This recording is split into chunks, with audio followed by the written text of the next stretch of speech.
সিঙ্গুরের বেড়াবেড়ি গ্রামের মেয়ে Neha bug Dubai থেকে ট্রফির পাশাপাশি 4টি বিভাগে অর্জন করেছে। বাড়ি ফিরতেই 8 থেকে 80 সকল গ্রামবাসী মালা পরিয়ে সংবর্ধনা জানায়। সিঙ্গুর কামারকুণ্ডু রেল স্টেশন থেকে ব্যান্ড বাজিয়ে জাতীয় পতাকা নিয়ে শোভাযাত্রা করতে করতে গ্রামের বাড়িতে আসে। Hong Kong, Vietnam, Iraq, Iran, Malaysia সহ 10টি দেশ ও 3 RD Asian Yogasana sports cup 2024 অংশগ্রহণ করেন। নেহার পাশাপাশি ভারতের বিভিন্ন রাজ্য থেকে আরও 23 জন প্রতিযোগী অংশগ্রহণ করে। এর আগে 2022 সালে নেহা থাইল্যান্ডের রাজধানী ব্যাংককে অনুষ্ঠিত দ্বিতীয় এশিয়ান যোগাসন চ্যাম্পিয়নশিপে 2টি বিভাগে সোনা ও 2টি বিভাগে রূপা পেয়েছিল। 2023 সালে ভারতের হরিয়ানাতে 3rd ইন্টারন্যাশনাল প্রতিযোগিতায় 4টে সোনা ও ফার্স্ট রানার আপ হয়েছিল। সেই বছরই ব্যাংককে অনুষ্ঠিত চ্যাম্পিয়ন্স টুর্নামেন্টে 3টে সোনা, 2টোতে রূপা পেয়েছিল। এরপর 2024 সালে দুবাই এই সাফল্য নেহার আগামী দিনের লক্ষ্য ওয়ার্ল্ড চ্যাম্পিয়নশিপের ঝুলিতে সোনার পদক। মেয়ের এই সাফল্যটা কেমন লাগে? আমার খুব ভালো লাগছে, আমি ভাষায় বলে প্রকাশ করতে পারছি না। প্রথমত আমার স্যারকে অনেক থ্যাংক ইউ, কেননা ওনার জন্যই আজকে এই জায়গায় যেতে পেরেছে।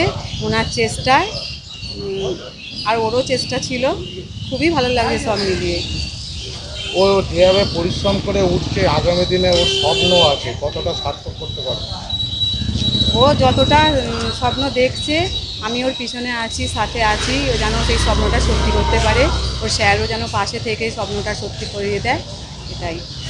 যোগাসনের উপর যেভাবে আরও বেশি সরকারি উদ্যোগ দেখা যাচ্ছে, সেই অনুযায়ী কি সরকারি সাহায্য সেরকম কিছু পাওয়া যাচ্ছে? হ্যাঁ, আমি পেয়েছি। কীরকম? আমাকে ওকে স্পন্সর করে সরকার, ও যাওয়া থাকা ওখানে সবটাই। যখন ও পুরস্কার পেলো তখন আপনার কেমন লাগছে? আমার তো চোখে জল এসে গেছে, আমার খুবই ভালো লেগেছে। আপনার নামটা বলুন। বিজেপি বাবু।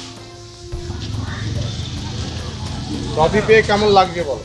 ট্রফি পেয়ে খুবই ভালো লাগছে। প্রথমে আমি আমার স্যারকে ধন্যবাদ জানাতে চাই, যিনি আমাকে তৈরি করেছেন, আমার গুরু গৌরাঙ্গ সরকার স্যার, এবং আমার ইনস্টিটিউট যোগায়রা, যেখান থেকে আমি উঠেছি। প্রথমে তাদেরই আমি ধন্যবাদ জানাতে চাই। তারপরে আমার পরিবারের সবাই, মা বাবা, আমার স্কুলের স্যার, পড়ার স্যার, কাকিমারা, সবাইকে আমি ধন্যবাদ জানাতে চাই। তোমার এই খেলাধুলার পিছনে কে বেশি তোমাকে সাহায্য করেছে, মানে পরিবারে আমার কাকা, মা, তারপর বাবা। মানে কাকা আমার সবার আগে সাহায্য করেছে যোগাসনে ভর্তি শুরু করা থেকে। তারপরে সেটাকে আমার মা পুরো এখন নিয়ে যাচ্ছে, আমাকে নিয়ে যত না এখানে খেলা আছে আমার সেই জায়গায় তো হচ্ছেই। তারপর তো আমার স্যার তো আছেনই। তুমি তো 4টে গোল্ড পেয়েছো। হ্যাঁ, আমার 4টি ইভেন্ট ছিল। ট্রেডিশনালে আমি গোল্ড পেয়েছি, আর্টিস্টিক সোলোতে গোল্ড পেয়েছি, রিদমিক পেয়ার, আর্টিস্টিক পেয়ার, এই 4টি ইভেন্টেই আমি গোল্ড পেয়েছি। যখন তোমাকে ঘোষণা করা হলো তখন কেমন লাগছিল? তখন তো আমার খুবই ভালো লাগছিল। আর যখন প্রথম আমি গোল্ডগুলো পেলাম, আমার সত্যি খুব আনন্দ হচ্ছিল। তারপরে যখন আমি পুরো একদম চ্যাম্পিয়ন অফ চ্যাম্পিয়ন রাউন্ডে উইনার হলাম, তখন তো চোখে খুবই আনন্দে জল চলে এসেছিলো। তোমার আগামী দিনের লক্ষ্য? আমার আগামী দিনের লক্ষ্য ওয়ার্ল্ড চ্যাম্পিয়নশিপ আছে, সেখানে অংশগ্রহণ করা এবং সেখানেও যাতে আমি সাফল্য অর্জন করতে পারি সেটা। আর এবং পরের বছর কম্বোডিয়াতে কম্পিটিশান আছে ইন্টারন্যাশনাল, ওটাতে আমার অংশগ্রহণ করার ইচ্ছা আছে। তোমার নামটা বলুন। আমার নাম নেহা বাগ। নেহা বাগ।